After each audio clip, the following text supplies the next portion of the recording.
The Depths Below. Chapter 1. The Fall of the Surface. The year was 2157, and the Earth had become unrecognizable. Decades of environmental degradation, overpopulation, and unchecked resource exploitation had led to a cascade of ecological disasters. Rising sea levels, severe storms, and relentless heat waves made life on the surface increasingly unbearable. Scientists had warned of the tipping point, but humanity had been slow to act. When the final catastrophe struck, it was both sudden and devastating.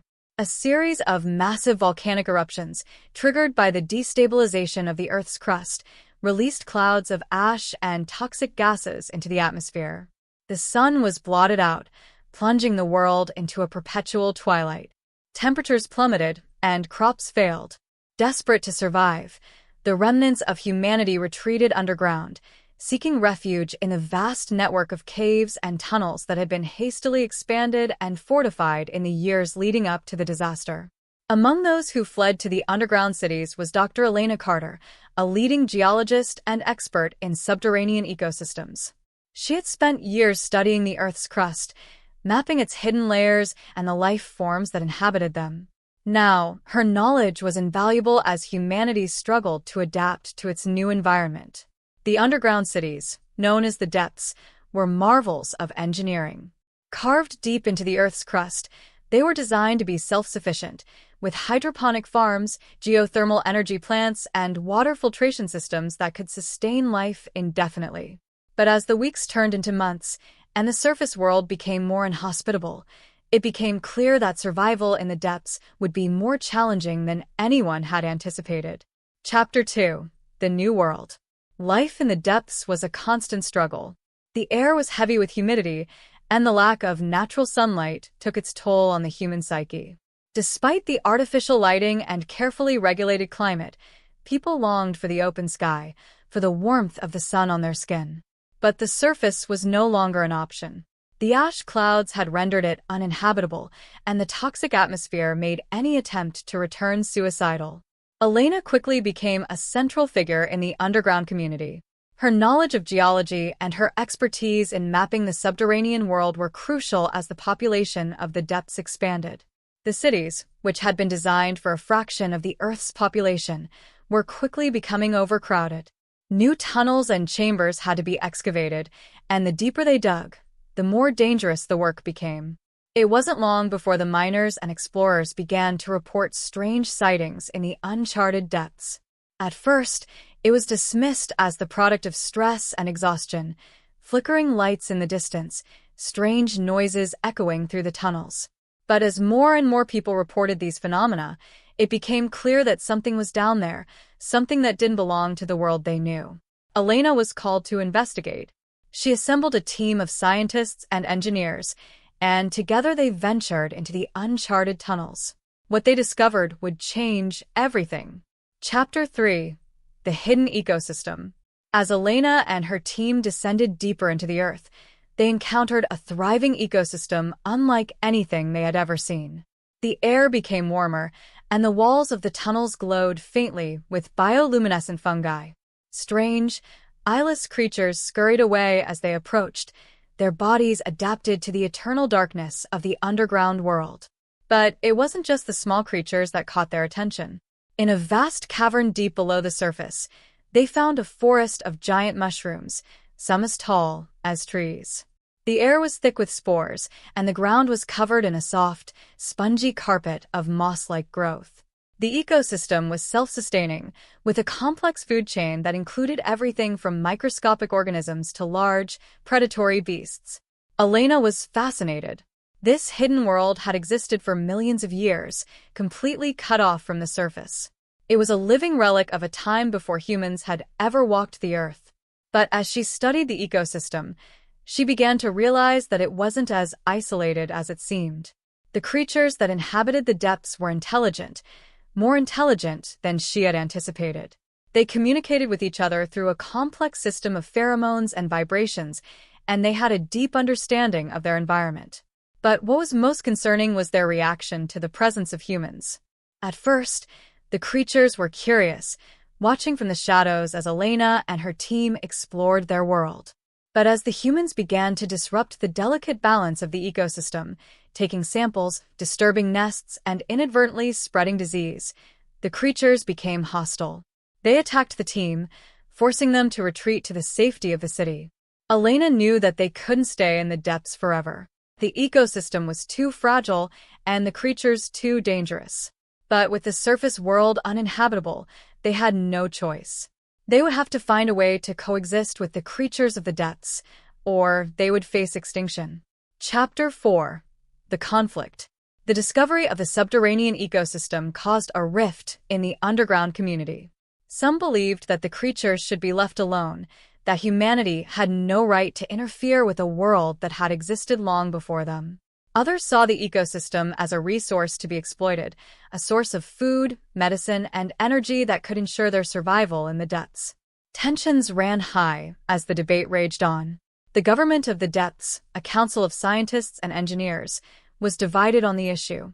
Some advocated for a cautious approach, studying the ecosystem from a distance and minimizing their impact on the creatures. Others pushed for more aggressive measures, arguing that they needed to secure their future, even if it meant taking risks. Elena found herself at the center of the conflict. As the leading expert on the subterranean world, her opinion carried weight. But she was torn. She understood the importance of the ecosystem, its fragility, and the danger that the creatures posed. But she also knew that humanity was running out of time. The resources of the depths were limited, and the population was growing. They needed a solution, and they needed it fast. The conflict came to a head when a group of miners, frustrated by the lack of progress, decided to take matters into their own hands. They ventured into the uncharted tunnels, armed with weapons and explosives, determined to claim the resources of the depths for themselves. Their actions triggered a violent response from the creatures. The miners were attacked, and only a few made it back to the city alive.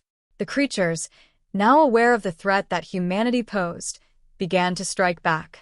They sabotaged tunnels, blocked off supply routes, and even launched direct attacks on the outskirts of the city. The depths were no longer safe. The creatures had declared war, and humanity was losing. Chapter 5. The Alliance.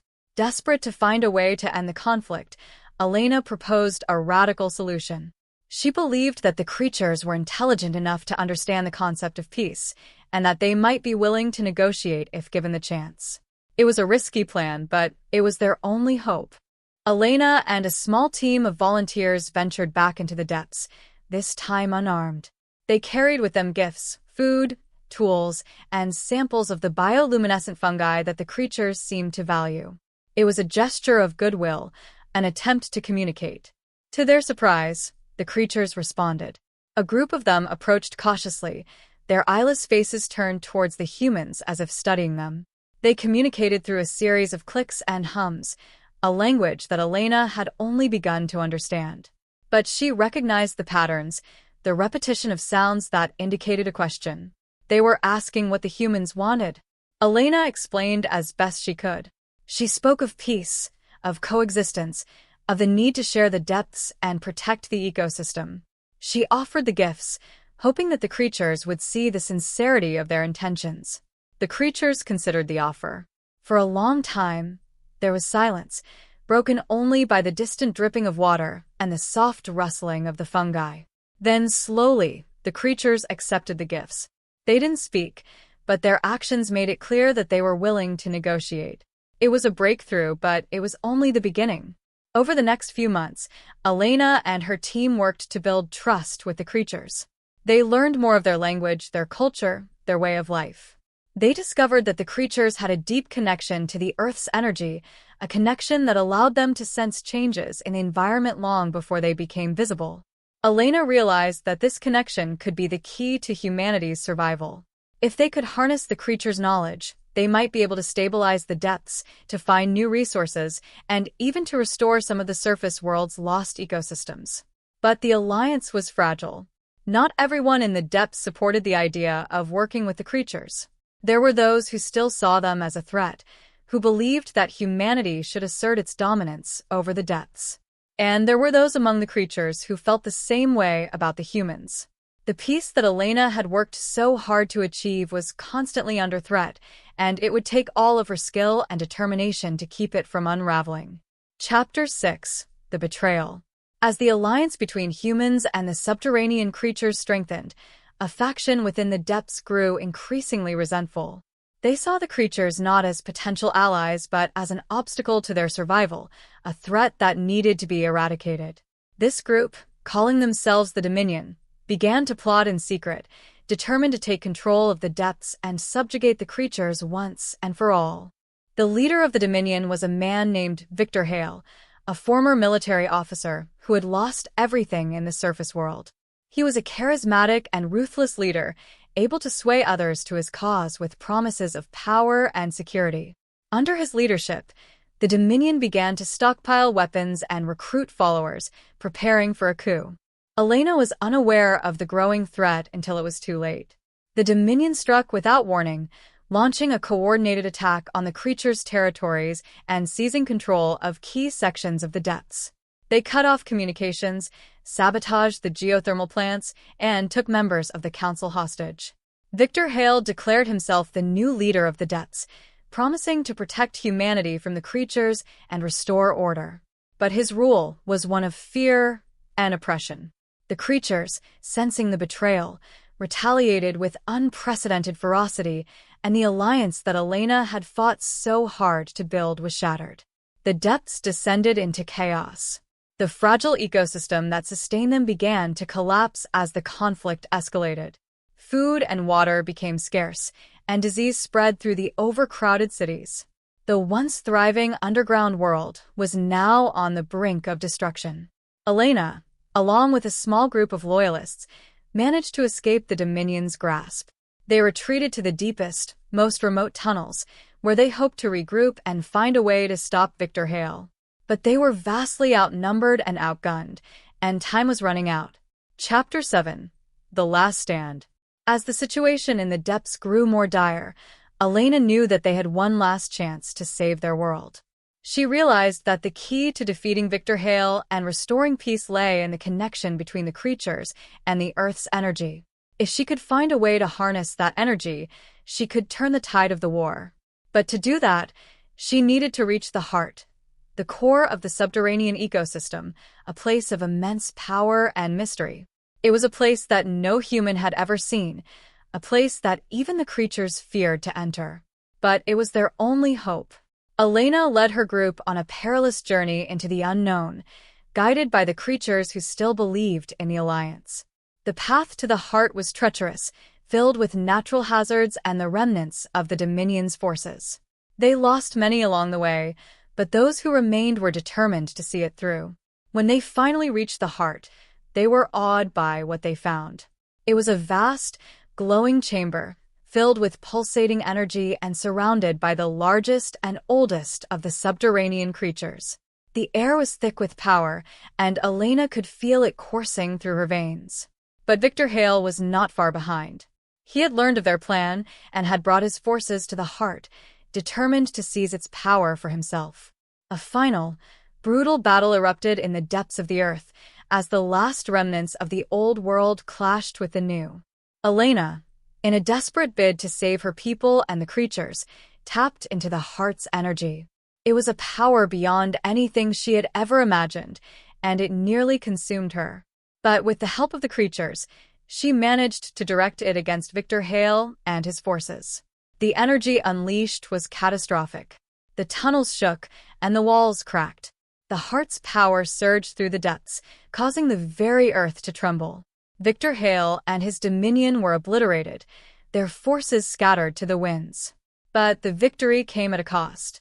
The heart's power was too great to control, and it began to destabilize the surrounding area. The creatures, realizing the danger, sacrificed themselves to contain the energy, sealing the heart and preventing a total collapse. Chapter 8: A New Beginning. The war was over, but the depths had been irrevocably changed. The once thriving ecosystem was in ruins, and the survivors faced an uncertain future. But Elena had not fought in vain. The sacrifice of the creatures had not only saved the depths, but had also restored balance to the earth itself. The surface world, once thought lost forever, began to show signs of recovery. The ash clouds that had darkened the skies for years began to dissipate, and the sun, faint but visible, shone down on the ravaged land. Elena and the remaining survivors emerged from the depths, blinking in the pale sunlight. They were the last of their kind, but they carried with them the knowledge and wisdom of both worlds. They began the long and arduous task of rebuilding, not just the surface, but their connection with the earth and the creatures that had once shared it. They knew that they could never return to the way things were before the fall, but they could build something new, a world where humanity lived in harmony with the earth, where they respected the balance that had been so nearly destroyed. As they worked to heal the land, they kept the memory of the creatures alive, honoring the sacrifice that had saved them all. The depths were now a place of reverence, a reminder of the price of hubris and the power of unity. And so, from the ashes of the old world, a new world was born, a world where the lessons of the past guided the future, where the darkness of the depths had given way to the light of a new beginning.